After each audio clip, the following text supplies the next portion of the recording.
La qualité de l'éducation repose sur trois éléments. Le premier, c'est l'environnement dans lequel les élèves évoluent. Le deuxième, c'est la qualité des enseignants. Et le troisième, c'est la qualité du leadership. Je pense que d'un point de vue infrastructure, on a ce qui est de plus exceptionnel au Maroc. Tout le monde parle d'excellence académique, tout le monde veut de l'excellence académique, mais pour vraiment comprendre comment est-ce qu'on l'achève, il faut rentrer dans le détail. À partir de septembre, on va créer un centre de formation pour la création de contenu. La réussite d'un élève au bac, c'est pas la réussite, c'est pas ce qui s'est passé en deuxième année de bac. La réussite d'un élève au bac, c'est tout ce qui s'est passé, c'est tout le cumul qui s'est passé du jour où ils ont commencé, tous les échanges qu'ils ont eu avec tous les enseignants, toutes les interactions qu'ils ont eues avec leurs parents, avec leurs amis, etc., qui culmine sur cette belle réussite. Présent sur 3 villes, le réseau d'établissements trilingues El Bilia International allie excellence académique et innovation. Média 24 s'est rendu sur le site de El Bilia Bourgogne et est allé à la rencontre de Mohsin Oja, directeur général du groupe EDC. On est très fiers de notre résultat pour la première cohorte de bacheliers. C'est un effort d'équipe, mais c'est aussi une approche liée à notre nouveau modèle de développement établi il y a 3 ans. Nos établissements bénéficient d'une infrastructure de très haute qualité. Nos élèves ont accès à des facilités et des infrastructures qui sont exceptionnelles. Même si je les compare aux standards auxquels je suis habitué, en Angleterre par exemple, c'est sincèrement exceptionnel. On leur permet de se développer dans un cadre très agréable, très stimulant, et avec des attentes au niveau de l'excellence académique basée sur une approche pédagogique adaptée aux besoins des élèves, avec des programmes innovants et ancrés dans les meilleures pratiques pédagogiques. Notre vision, c'est de continuer à nous développer et de continuer à avoir un impact pour offrir à nos élèves et nos familles toutes ces opportunités de réussite. Les premiers bacheliers, c'est les premiers bacheliers en tant que résultat de notre modèle de développement. Au-delà des résultats, El Bilia International se distingue aussi par des infrastructures pédagogiques et sportives de très haut niveau. L'environnement d'apprentissage, la qualité des enseignants et le leadership éducatif sont les piliers de la réussite pour le groupe. Et les classes, par exemple, sont très modernes. On a accès à tout ce qui est nouvelles technologies de pointe par rapport au tableau interactif, par exemple. D'un point de vue équipement sportif, on a des piscines, on a des terrains sportifs. L'espace est vraiment très grand. Ce n'est pas une villa ou un immeuble. On parle de beaucoup de superficie, un cadre très agréable d'un point de vue campus. Et en fait, la qualité de l'éducation repose sur 3 éléments. Le premier, c'est l'environnement dans lequel les élèves évoluent. Le deuxième, c'est la qualité des enseignants. Et le troisième, c'est la qualité du leadership. À travers ces 3 éléments, on peut contrôler la qualité de l'éducation. Et nous, on offre tout ce qui est exceptionnel. Je pense que d'un point de vue infrastructure, on a ce qui est de plus exceptionnel au Maroc.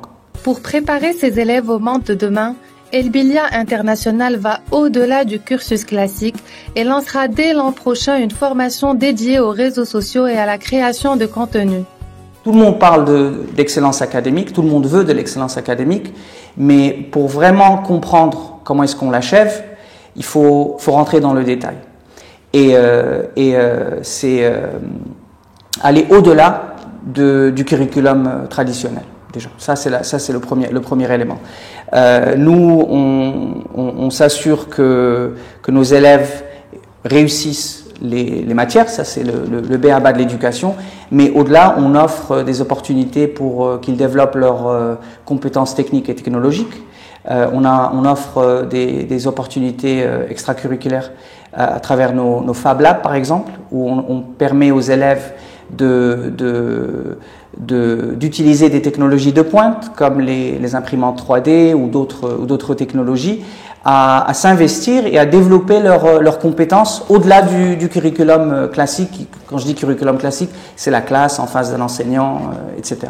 C'est très important, c'est le minimum, mais nous on va au-delà. À partir de septembre, on va créer un centre de formation pour la création de contenu ouvert à nos élèves, parce qu'on est tout à fait conscient que les réseaux sociaux et les nouvelles technologies sont là pour l'éternité, oui. jusque la nouvelle itérance soit inventée. Les réseaux sociaux et la création de contenu, c'est vrai, elle peut se faire à un niveau très basique, mais nous on veut les sensibiliser, par exemple, aux éléments légaux de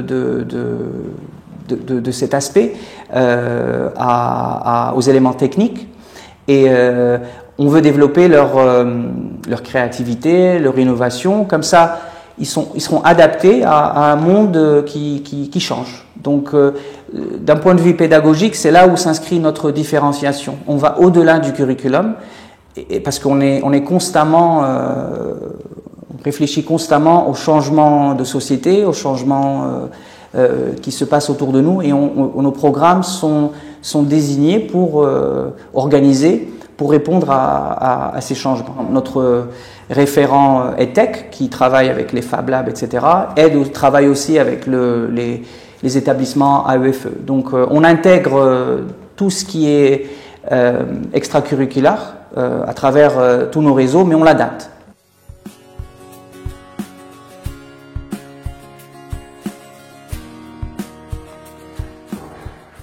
Notre ambition, c'est de faire en sorte que quand nos bacheliers réussissent leurs examens, ils atteignent le niveau B2 ou C1 en anglais, qui est le niveau requis pour qu'ils puissent accéder aux études dans les universités anglo-saxonnes. Nos élèves parlent anglais ou veulent, il y a eu cet engouement pour l'anglais qui se développe chez eux de façon naturelle. Donc, notre internationalisation, c'est une adaptation à ce besoin. Notre ambition, c'est de créer un groupe de référence d'éducation privée au Maroc, oui. Avec une forte identité marocaine, mais tournée vers le monde. C'est clair. Et adapté aux besoins du futur. Après, pour tout ce qui est développement vers l'international,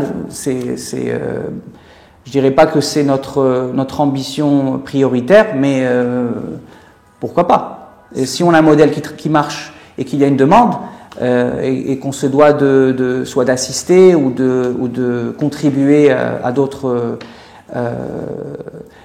secteurs, pourquoi pas. Les principes directeurs de l'éducation sont universels. On ne peut jamais aller au-delà de la qualité de l'enseignant qu'on forme, et on ne peut jamais être beaucoup plus efficace que les leaders qu'on forme. Donc, si on a un modèle qui marche et que certaines personnes ou certains pays sont intéressés, je suis sûr qu'on serait d'accord pour échanger. Voilà. À El Bilia International, la réussite se construit dans la durée. C'est un parcours de long terme où les parents sont invités à faire confiance aux professionnels tout en accompagnant leurs enfants au quotidien. Tout dans le contexte marocain. Ouais. Et ça, je l'ai remarqué depuis que je suis arrivé. Il y a beaucoup d'attentes et beaucoup d'angoisse qui est liée à la réussite de l'élève, la réussite de l'enfant. Oui. On s'investit, on paye, ou l'idatna, etc. Mais je dirais que l'éducation, c'est toute une vie. Et ça dure, ça prend, même si on prend le cursus du moment où les petits intègrent une école ou une maternelle jusqu'au jour où ils sortent du bac, on parle de 15, 16, peut-être 15, 16 ans. Donc, durant cette période, il va y avoir des hauts et des bas. Et ce n'est pas toujours aussi catastrophique qu'ils ne pensent. La réussite d'un élève au bac, c'est pas ce qui s'est passé en deuxième année de bac. La réussite d'un élève au bac, c'est tout ce qui s'est passé, c'est tout le cumul qui s'est passé du jour où ils ont commencé, tous les échanges qu'ils ont eu avec tous les enseignants, toutes les interactions qu'ils ont eues avec leurs parents, avec leurs amis, etc., qui est culmine sur cette belle réussite. Mon souhait, c'est qu'on adopte cette approche de confiance avec les écoles, avec le système, et croire en notre capacité à nous adapter aux aléas de la vie, hein, ça arrive, mais aussi sans pour autant renoncer aux attentes. Je ne dis pas de baisser leurs attentes. Bien sûr, on veut la réussite académique de nos élèves. Nous, en tant que groupe, on s'ancre dans une perspective de professionnalisation du métier. On est une institution et on veut valoriser le travail des enseignants.